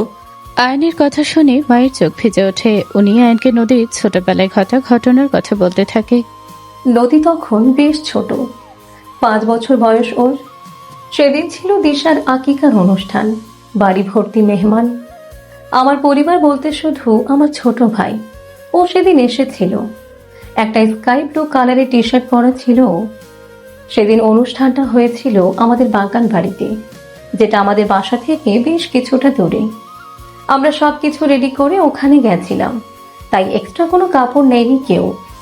আমার ভাই ঢাকা একটা ইন্টারভিউ দিতে যাওয়ার কথা ছিল, তাই একটা ফর্মাল শার্ট এনেছিল সাথে করে। ও সোজা বাগান বাড়িতে এসেছিল, তাই ওর কাপড়ের ব্যাগটাও ওর সাথেই ছিল। সেদিন ওয়েটারের হাত থেকে নদীর কাকার গায়ে জোশ পড়ে ওর শার্ট একদম ভিজে যায়। আমরা যেহেতু এক্সট্রা কোনো কাপড় নেইনি, তাই আমার ভাই ওর পরনে টি শার্ট খুলে নদীর কাকাকে পরতে দিয়েছিল। কিন্তু কে জানতো এটাই হবে ওর জীবনের সবচেয়ে বড় ভুল। নদী তখন খেলা করতে করতে বেসমেন্টে চলে গেছিল। ওর কাকা ওকে খোঁজার নাম করে বেসমেন্টে যায়, আর অন্ধকারের সুযোগ নিয়ে নদীকে বাজেভাবে টাচ করা শুরু করে। আমিও নদীকে খুঁজতে খুঁজতে বেসমেন্টের কাছাকাছি চলে যাই। আমার শব্দ শুনে ও নদীর সাথে খারাপ কিছু করে উঠতে পারেনি, তাড়াতাড়ি পিছনে রাস্তা দিয়ে পালিয়ে যায়। অন্ধকার থাকায় ওর মুখ আমরা দেখতে পাইনি, কিন্তু যাওয়ার সময় পেছন থেকে ওর পরা টি শার্ট আমি আর নদী দুজনেই খেয়াল করি। নদী আমাকে জড়িয়ে ধরে কান্না করছিল আর বলছিল, মামা আমার সাথে পচা করেছে, আমার এসব জায়গায় ছুঁয়েছে, মামা ভালো না। কিন্তু ও তো জানতো না ওটা ওর মামা না, মামার টি শার্ট পরা ওর কাকা। আমি তখন রেগে ওকে ওর কাকির কাছে রেখে ওর কাকাকে ডেকে নিয়ে একটা রুমে যাই। সেখানে গিয়ে ওকে 2টা চড় মারি আর বলি আমি ওকে ছাড়বো না, ওর নামে পুলিশ কেস করব। কিন্তু ও ভয় পাওয়ার বদলে উল্টো আমাকে হুমকি দেয়, আমি যদি পুলিশ কেস করার চেষ্টা করি তাহলে ও আমার ভাইকে মেরে ফেলবে। আমি তবুও কোনো ভয় পাই না। অনুষ্ঠান শেষে আমি পুলিশ কেস করার জন্য বাড়ি থেকে বের হই। নদীর বাবা তখন একটা কাজে সাজেকে ছিল, ওর ফোনে নেটওয়ার্ক ছিল না, তাই ওকে আমি জানাতে পারিনি। পুলিশ স্টেশনে পৌঁছানোর আগে আমি খবর পাই আমার ভাইয়ের ট্রাকের সাথে অ্যাক্সিডেন্ট হয়েছে। আমি হাসপাতালে পৌঁছানোর আগে আমার ভাই মারা যায়। নদীর কাকা তখন আমাকে বলে ও আগেই আমাকে সাবধান করেছিল, আমি ওর কথা শুনিনি, তাই তাই ও আমার ভাইকে মেরে ফেলেছে। আমি যদি এ ব্যাপারে কাউকে কিছু বলার চেষ্টা করি তাহলে ও নদীকেও মেরে ফেলবে।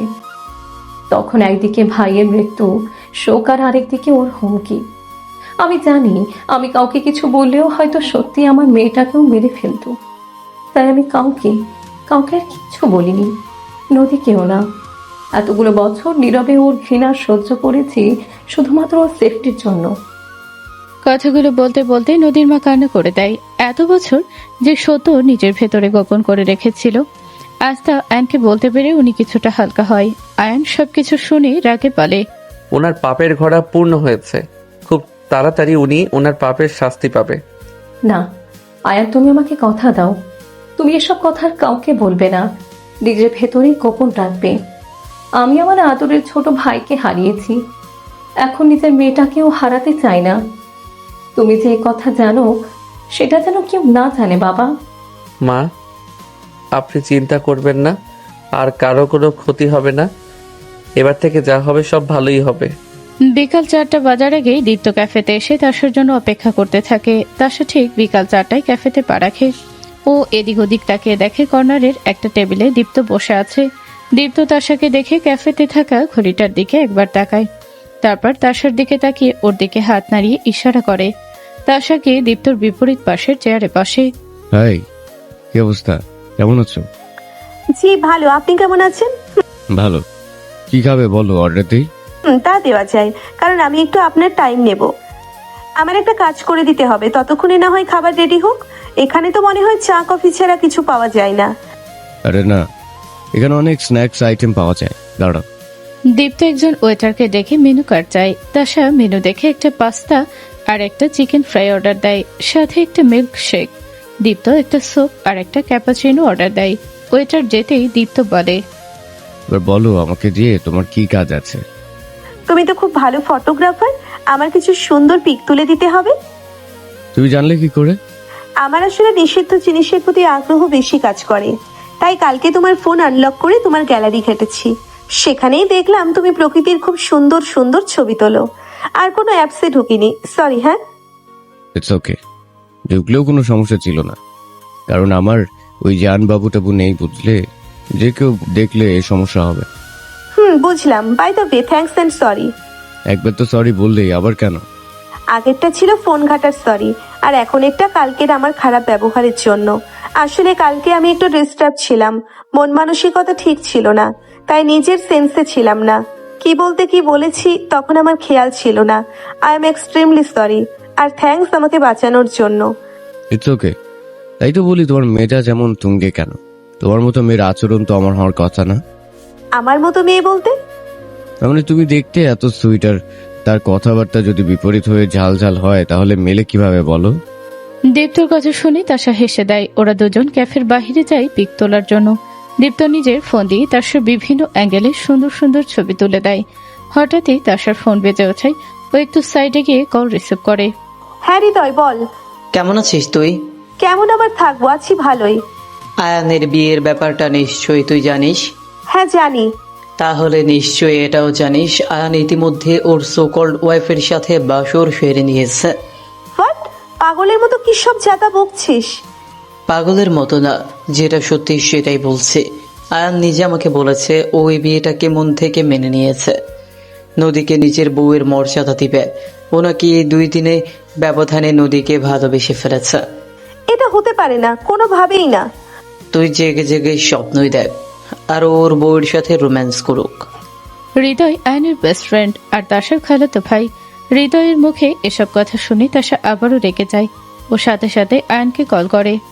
হ্যাঁ বলো, অফিসের জরুরি কোনো কাজ আছে? অফিসের কাজের বাইরে আমি কি তোমাকে কল করতে পারি না নাকি?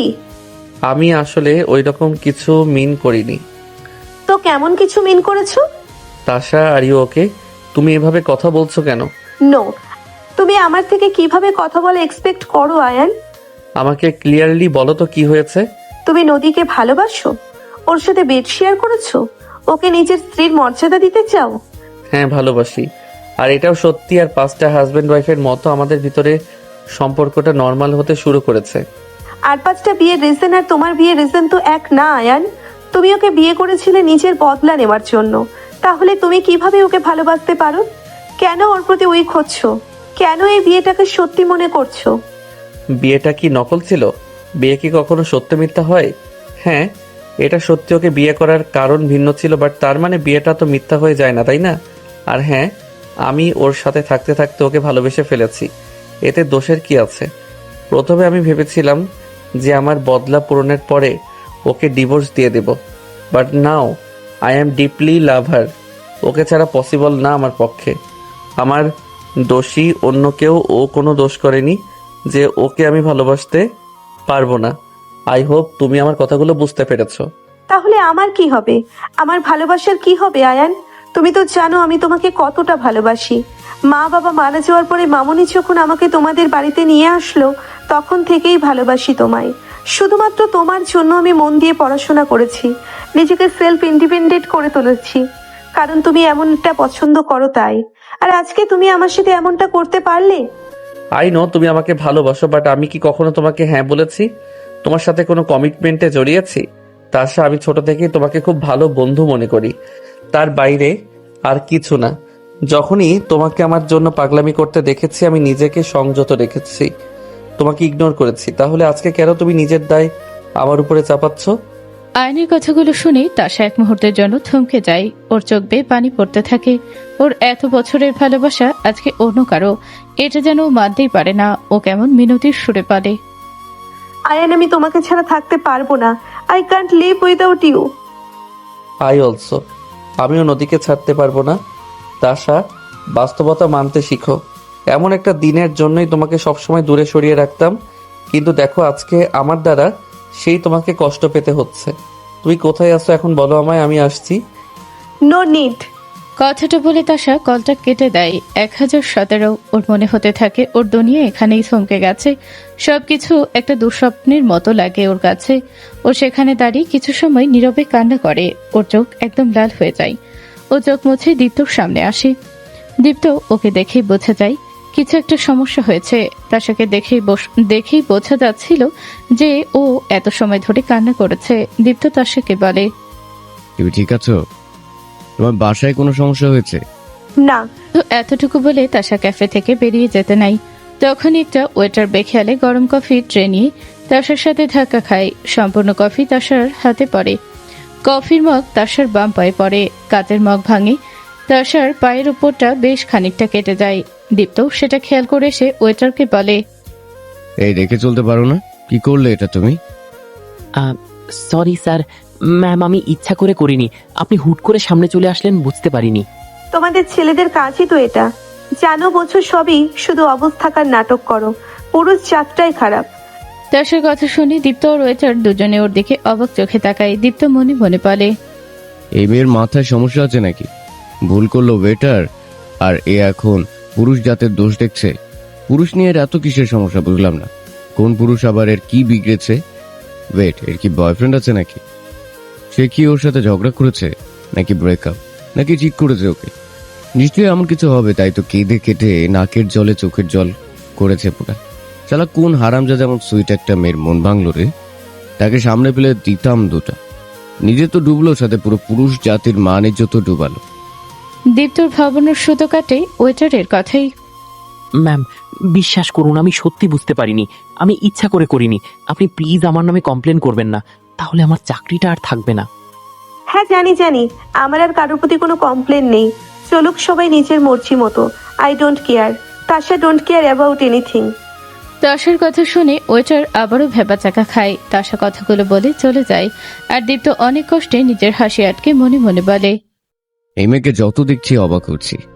একজনের ক্রিয়ার ঝাল আর একজনের উপর মিটায়। ইন্টারেস্টিং আছে। না জানি কোন জাউরা মেয়েটাকে চাকা দিল। মেয়েটা চাকাকে একদম ব্যাকা হয়ে গেছে। কিসব উল্টোপাল্টা বকছে। পাগলা গারোতে না দেওয়া লাগে শেষমেশ। স্যার, ম্যাডাম এসব কি বলে গেল? কিছুই তো বুঝতে পারলাম না। তোমার বুঝে কাজ নেই। কফির বিলটা তো তোমাকে পে করতে হবে, তাই না? জি স্যার, যেহেতু আমার থেকে নষ্ট হয়েছে তাই আমাকে পে করতে হবে। কত টাকা বিল? 220 টাকা। আচ্ছা, ওটা আমি পে করে দেব। থ্যাঙ্কস স্যার, আমার জন্য এটা অনেক বড় উপকার। ঠিক আছে, যাও কাজ করো।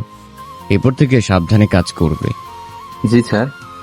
দীপ্ত কফির বিল পে করে দিয়ে বাসায় চলে আসে।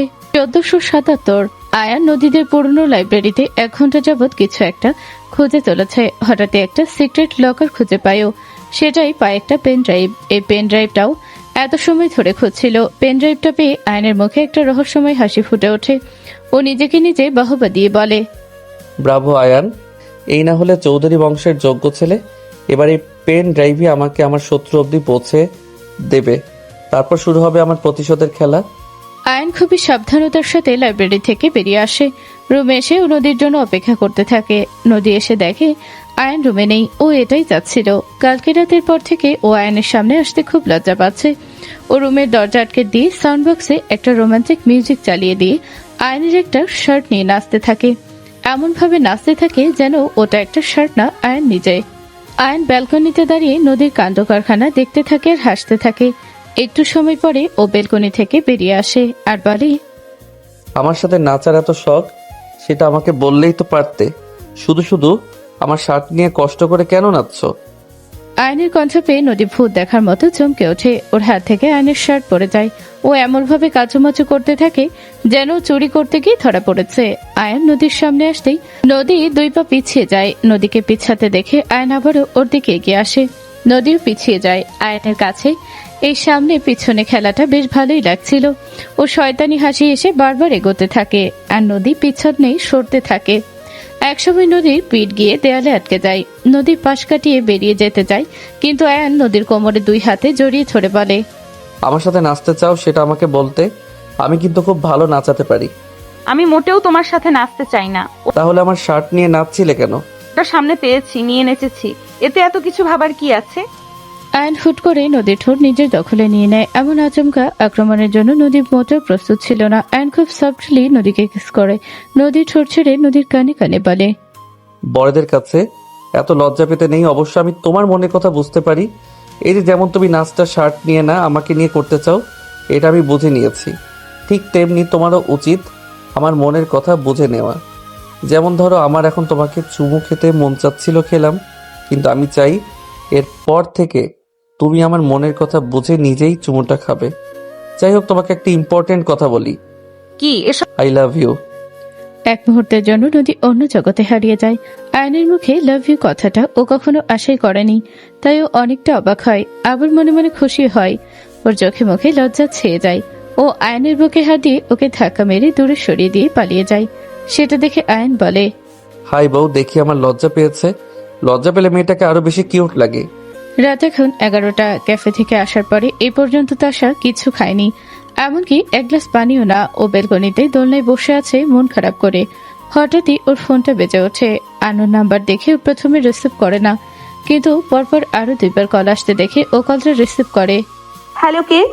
এত তাড়াতাড়ি ভুলে গেলে? দীপ্ত। যাক, মনে আছে তাহলে। হঠাৎ কি মনে করে? এই ওকে, এই প্রশ্ন কেন? আশা, আমি কোনো বাচ্চা না, একজন যথেষ্ট অ্যাডাল্ট মানুষ। আজকে ক্যাফেতে তুমি কান্না করেছো। ওইটার সাথে তোমার আচরণে বোঝা গেছে তোমার কোনো একটা প্রবলেম হয়েছে। আর আমি যদি ভুল না হই তাহলে সেটা রিলেশন নিয়ে। তুমি যদি চাও আমার সাথে শেয়ার করতে পারো। কখনো কাউকে ভালোবেসেছো? বাসতাম, তবে বলা হয়নি কখনো। আমার বেস্ট ফ্রেন্ড ছিল, কিছুদিন আগে বিয়ে করেছে। বন্ধুত্ব নষ্ট হবে সেই ভয়ে কখনো কনফেস করিনি। বাট ওর বিয়েটা হুট করে হয়েছে, আর আমিও এখন নিজেকে মানিয়ে নিয়েছি, মুভ অন করে নিয়েছি ওর উপর থেকে। তবে ভেবো না ওইরকম ডিপ ফিলিংস ছিল। মাত্র ওর প্রতি একটা ফিলিংস জন্মাতে শুরু করেছিল, আর তখনই ও বিয়ে করে ফেলে। যাই হোক, আমি এখন এটা মেনে নিয়েছি। ও আজীবন আমার বেস্ট ফ্রেন্ড হয়েই থাকবে। এবার তোমারটা বলো। Same to you.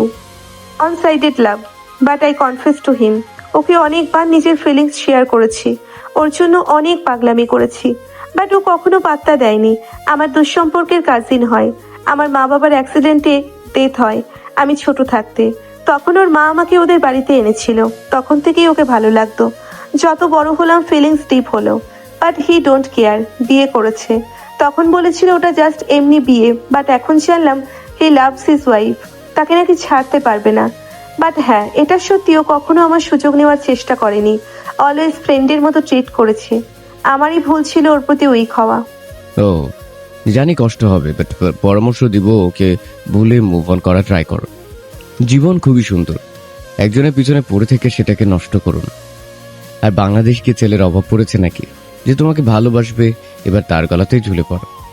দীপ্তর কথা শুনে তাসা মন খারাপের মাঝেও হেসে দেয় ও মজা করে দীপ্তকে বলে, কেন, আমি কি বাঁধন না কিছু গলায় ঝুলে পড়বো? হুম, তুমি হলে মুক্তোর মালা, যে তোমাকে পাবে সে হলো বাদর। বলে না বাদরের গলায় মুক্তোর মালা, কারণ সে লাকি, তাই তোমার মতো মুক্তোর মালা তার গলায় ঝুলবে। ভালো জোকস মারতে পারো তুমি। পায়ের কাটা জায়গায় অ্যান্টিসেপটিক লাগিয়েছো? আর হাত যে কতটা পুড়ে গেল সেখানে মলম লাগিয়েছো? না। যাও লাগাও, তারপর কথা হবে। আচ্ছা।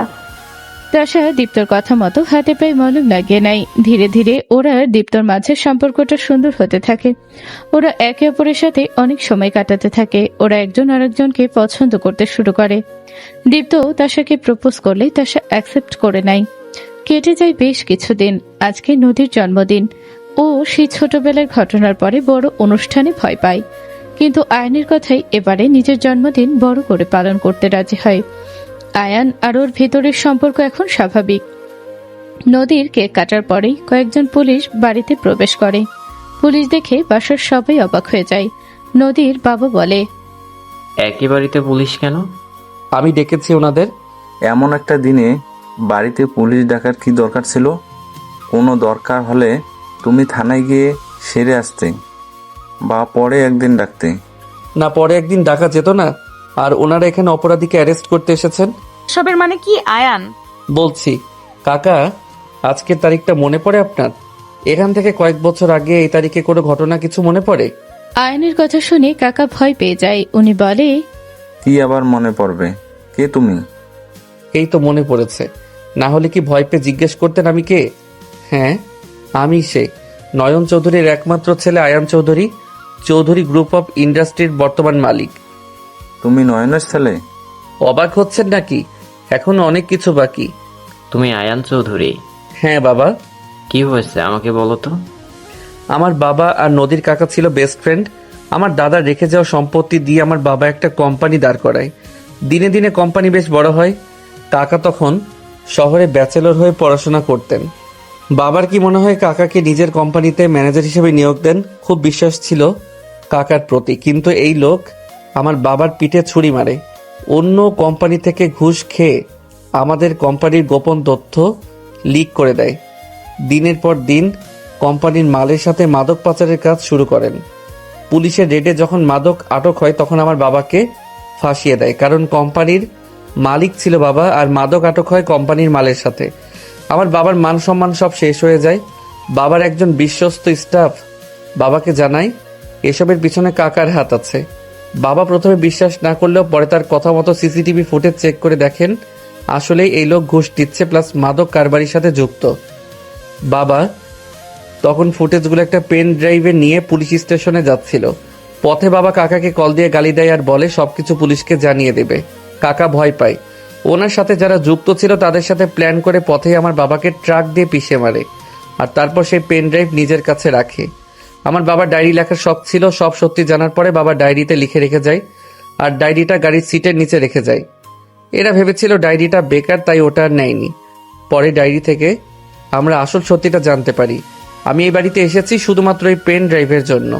আর হ্যাঁ, একটা কথা, নদী ছোটবেলায় তোমার সাথে তোমার মামা অসভ্যতা করেনি, করেছিল এই লোক। ইনি তোমার মামার টি শার্ট পরেছিল, তাই এতদিন ধরে তুমি ভেবে এসেছো তোমার মামা ছিল সেই ব্যক্তি। তোমার মা আসল সত্যিটা জানে, কিন্তু তোমাকে বা কাউকে না বলার কারণ এই লোক তোমার মাকে হুমকি দিয়ে রেখেছে সত্যিটা বাইরে আসলে তোমাকে মেরে ফেলবে। তাই তোমার মা কাউকে কিছু বলেনি। তোমার মামাকে এই লোক গাড়ি চাপা দিয়ে মেরে ফেলেছে। আয়নের মুখে সব সত্যি জানতে পেরে নদী ওর কাকাকে একটা চড় মারে। ঘৃণায় ও থুতু ফেলে। কান্না করতে করতে ওর মাকে গিয়ে জড়িয়ে ধরে মা বলে ডাকে। নদীর মাও কান্না করে দেয়। আয়নুর বাবার আর নদীর মামার অ্যাক্সিডেন্টের সময় কিছু প্রমাণ আগেই জোগাড় করে রেখেছিল। সবকিছুর ভিত্তিতে পুলিশ নদীর কাকাকে অ্যারেস্ট করে। দুটো খুনের অপরাধে আদালত নদীর কাকার ফাঁসির আদেশ দেয়। নদী আর আয়ন এখন পরিবার নিয়ে ভালো আছে। আয়ান নদীকে নিজের বাড়িতে নিয়ে গিয়ে নিজের পরিবারের সাথে পরিচয় করিয়ে দিয়েছে। দীপ্ত আর তাসা খুব তাড়াতাড়ি বিয়ে করবে। ওরা খুব ভালো আছে বর্তমানে। সমাপ্ত।